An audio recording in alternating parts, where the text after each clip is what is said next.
Hello lovely people! I woke up with hands that weren't working too well, so let's talk about my supposedly normal looking but really rather broken hands. Poor little things. Fun fact, I have more affection for my hands than almost any other body part. They just try so hard. One of the more common comments on my videos about straws is, why does she need to use them anyway? And fair, no, that is a fair question. Because whilst they look lovely from the outside, my hands aren't really that useful on the inside. And I'll explain the history of my hands and what exactly is wrong with them in a minute. But to give you a brief idea of the things I struggle with: opening jars, using a knife and fork, doing up zips, lifting glasses, picking up small things, typing, and signing.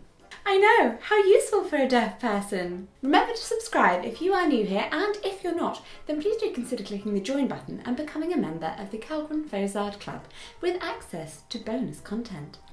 So you might be surprised to know, but using chopsticks is actually far easier for me than a knife and fork. I'm able to make a pincer motion quite well, but my middle finger, my ring finger, and my little finger are really letting the side down. They also have a habit of dislocating at the tips, which is surprisingly painful for such a little joint. But why are they like this? How did they get to this point? I'd just like to point out that, as you will see in a minute, my hands are actually doing way better than they used to, so. Well, even from childhood, I was clumsy. I couldn't quite understand how other people's hands were so useful. I was great at doing intricate, detailed paintings or making origami or building miniature hotels for woodlice. Protect your wildlife at all costs. But I was really terrible at holding pens the way I was meant to, and I was forever dropping glasses, and a tennis racket was far too heavy for my limp wrist to pick up, let alone swing at something. It wasn't really that big of a deal though. I was just a clumsy child who happened to be hypermobile, meaning I had very flexible joints. And I was just a bit floppy. But then I turned 17, and in my first AS level exam, I leaned on my elbow for about 20 minutes, and once the exam was over, my arm tingled in a really weird way. It was just my thumb at first, and sort of running up and down my arm actually.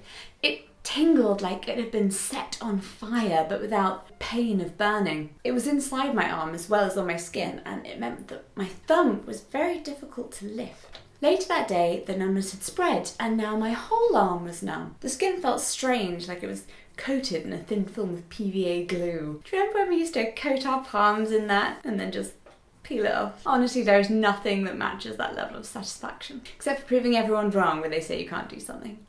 It was very difficult to stretch my fingers out and straighten them, and I couldn't raise my hand, and the entire arm felt like I'd been sleeping on it for hours and no one had informed my blood that now was the time to rush back in. It didn't cramp, it didn't hurt, it just wasn't. As if my arm was sort of slowly fading away and out of sight. Even in my brain, it was becoming invisible. If you'd taken my arm and moved it, I would only have been able to give you the best guess as to where it was. I had no idea what my arm was touching or where it was lying unless it was directly upon me. As I lay in bed that night, I felt that the limb resting upon my side was only half mine, as if I was being spooned by another person who was half me. And it's a really chilling feeling to have a disembodied hand, may not be yours, resting upon your leg as you lie alone in a dark room. The next day, my friend Kate came over to study for our next exam, and we found it quite hilarious how floppy my arm had become. I remember standing in the kitchen with her, making her tea, and attempting to repeatedly lift the heavy glass jar with the cork stopper that my mother kept raisins in. And this arm, that wasn't mine, could only budge the jar half an inch before it flopped back down again. But I was right-handed anyway, so what did it matter? I should have been revising, but my floppy arm just kind of played on my mind. I wasn't panicked. I don't think I was even mildly scared. Or at least that's what my brain told me. I was sort of merely curious and intrigued as to what on earth was going on. It was sort of funny in the way that temporary medical emergencies can be. So you stubbed your toe and it hurts like hell, but it's hilarious because it's just a toe, and give it a few hours you'll have forgotten it even happened. But then I woke up the next morning and I couldn't even attempt to lift my arm. Suddenly, after 48 hours of mildly ignoring my complaints, my parents realised that this might perhaps be one of those teenage problems they should really pay attention to, rather than just nodding and humouring me. There was a lot of nodding and humouring me. I was a very dramatic child, and young teenager and adult. I made no apologies.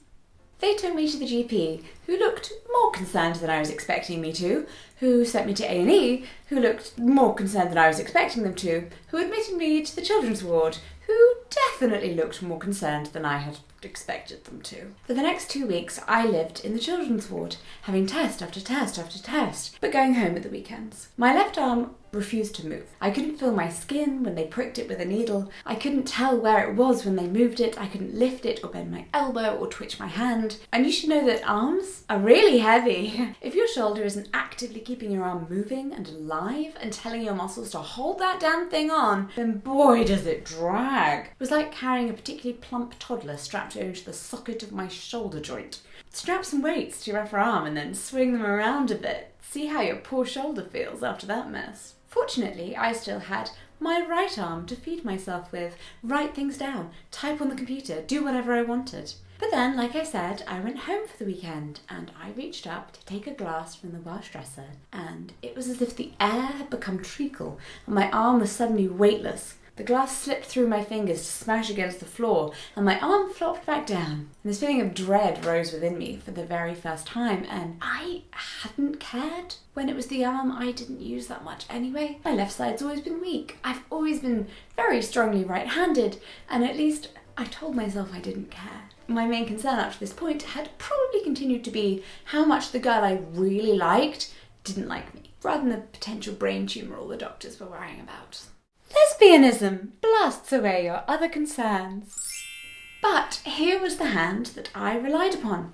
Here was my entire world in hand form, letting me down. I stood on the kitchen flagstones surrounded by glass, and I cried those great, screaming, sobbing wails of the girl who does not care one fig who hears her, because nothing mattered more than that feeling, and it killed me. Absolutely killed me. My parents took me back to the hospital that evening, and by the next morning I had 2 floppy arms that swung around like lead weights, pulling me ever deeper. And now someone had to feed me and take me to the toilet and flip the pages of my magazine, although I did actually become very skilled with using my toes to turn the pages. The doctors ran more tests and repeated over and over how this was most unusual, and in the most possible pacifist way possible. I just wanted to throttle them with my floppy arms, because it may be unusual in their lives, but clearly it was pretty standard in mine, so they'd better get their acts together and give me an answer. I had an MRI, a CT scan, X-rays, ultrasounds, electrocutions, bloods and more bloods, and then finally a lumbar puncture that went horribly wrong, but at least proved that I didn't have meningitis or measles or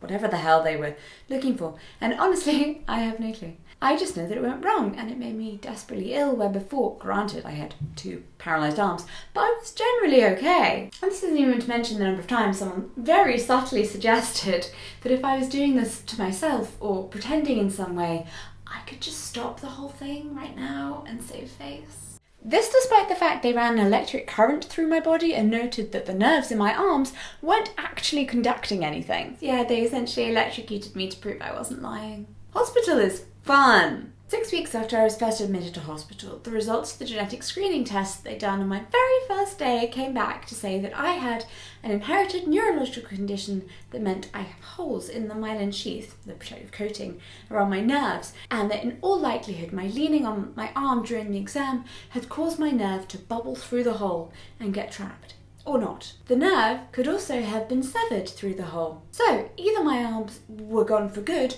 or it would be a waiting game to see when they would come back and to what degree of usage they would return. They strapped NHS-issued beige neoprene all over my upper body to hold it together and discharged me to go home and wait, possibly forever. Everything in my life was suddenly very beige as my home began to fill with accessible equipment, which really is hideous. Every door handle in the house was replaced, from the round ones you actually need your hand to function to turn, to long handles that I could just throw my useless but very heavy upper limbs upon. I lay in bed every night, unable to toss and turn because I was strapped to these heavy weights that sometimes landed on my chest and startled the life out of me. Whose dead arm had flopped down upon me, and how close at hand was my potential horror movie-like reckoning? But, slowly, I think in the first month, my shoulders came back to life and I could lift my arms just about, even if I couldn't do anything with them. They were heavy and useless, but at least now I could kind of allow my armpits some air.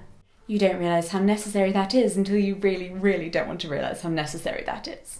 My mother strung ribbon between the handles of my dresser so I could pull the drawers open by myself, which was kind of premature looking back because I couldn't dress myself.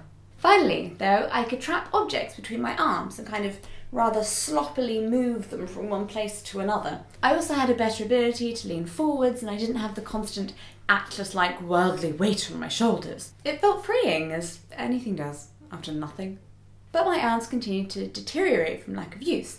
My arm muscles wasted away, becoming really scrawny and kind of knobbly. Around 6 months after they'd left me, my elbows started to come back, and we realised that when my hands were held in wrist splints, there was some movement in my fingers. Out of a splint, they hung rather alarmingly, at an angle even more acute than this, but once held properly, they could just about function. My pointer finger was the strongest, and in time my thumb became more useful, but my other fingers were tight, or stiff, or difficult to control. It's kind of hard to explain. I'm trying my hardest to straighten all of my fingers right now. They may do it when I'm not looking, or to complete an action, but they don't actually take direct orders from me. For around another 1.5 years, I lived with my arms in this way. I still couldn't feel them, but they did their own thing, really. I had a range of different wrist splints, and I remember people saying at the time how brave I was for not covering up my wrist splints or hiding my hands in gloves. I constantly pushed up my sleeves up to my elbows, and it's a habit I still have. And it baffled me, though, when people said that.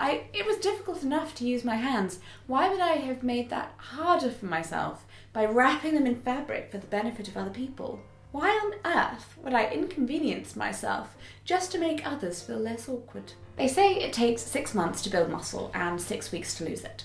By the time my wrists could function on their own, my hands had been through 2 years of very little usage, and the muscles in my palms had wasted away. It's possible to feel the bones of my hand through my palm, and even to see them if I held it in the right light.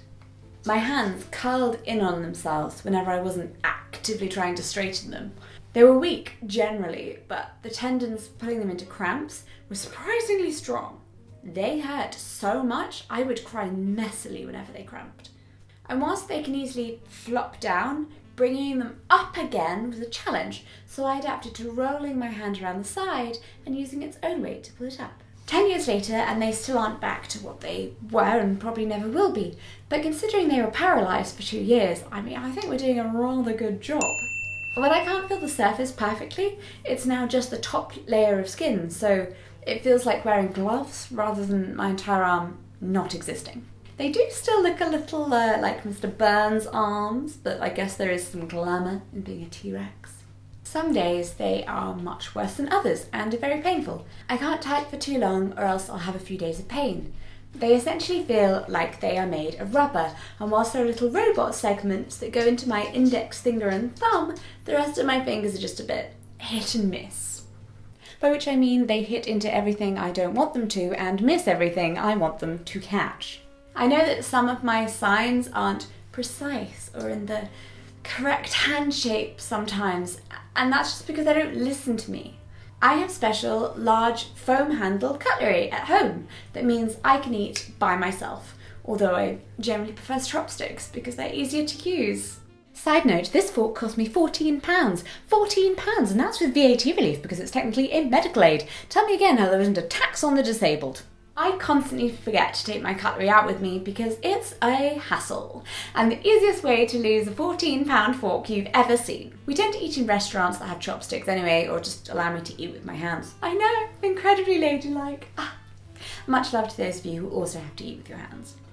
The worst thing is weddings, because there aren't actually any other options for cutlery available, and often they're fancy, heavy knives and forks. My lovely wife Claudia very gallantly cuts up all my food for me, and then I try to wrap napkins around the handles. But it's a bit like wearing mittens and trying to knit. I'm pretty okay with it emotionally though. Having said that, the one thing I hate the most about my hands is that because I can't feel my skin, I can never tell when there's something on my fingers. And I thus kind of just smudge dirt around, just over everything I own. And it really upsets me, and I hate when people mention it, and I know that there are fingerprints and everything, but when I try to make the mess better, I inevitably make it worse, and that's my special talent. I also obviously get pretty miffed when people ask why I even need to use straws. I look like I can lift a glass just fine. Yes, I just acted that out with a plastic bottle because I'm not an idiot who's going to break a glass for fun. Half the time my wife has to help me with buttons and catches, so are you really surprised that these floppy things need a little extra help? Oh, actually, scrap that. Muscular atrophy. We're the cool kids, really. I hope that's answered some of your questions, and I shall see you in my next video. Mwah.